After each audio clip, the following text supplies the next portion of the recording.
سلامونه د ملي سپورټ لیدونکو یو ځل بیا ښه راغلاست. د کرکټ زده کړې برخه کې نن راسره بهار ده او نن به په کټ شاټ باندې سکوېر کټ باندې کار کوو. د کرکټ په دې برخه کې انشاءالله چې تر پایه راسره پاته سئ او په کټ شاټ به کار کوو. صحیح ده. راځو کټ شاټ ته. سکوېر کټ ورته وایي په اصل کې.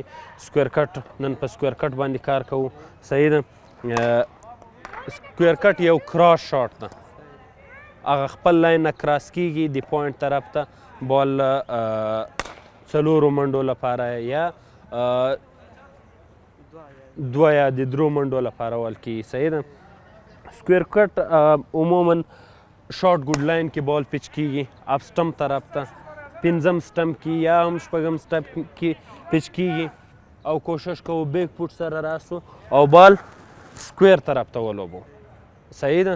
نو نن په دې برخه کې په سکوېر کټ باندې کار کوو. نن سیشن کې ځو. باډي ټرانسفر ډېر مهم ده. صحیح ده. دا دلته ته راځې بیرته باډي شاته راوړي. صحیح ده. دې ته ضرورت نشته. کله چې د یو بال پک دې ځای نه وهل پکار.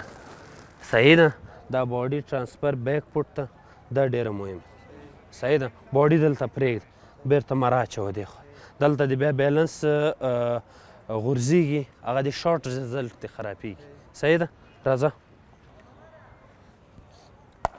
ګډ. سلاپیک دې ځای نه یو شولډر نه بیټ ورته راوړه.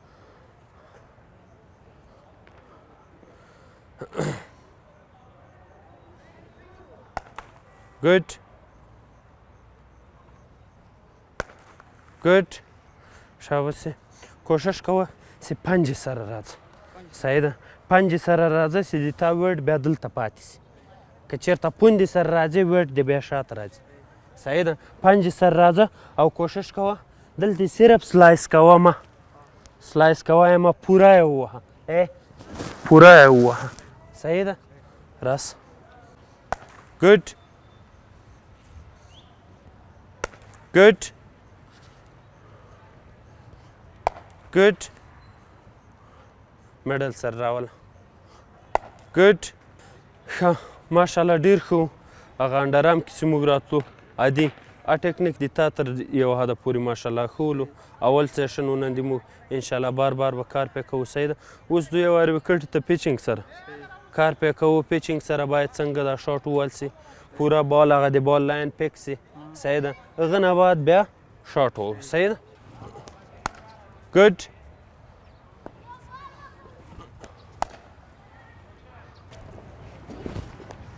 شاټ. باډي شاته مه راوړه.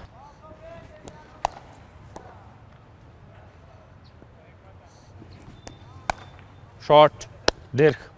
ماشاءالله ماشاءالله ډېر ښه و. صحیح ده.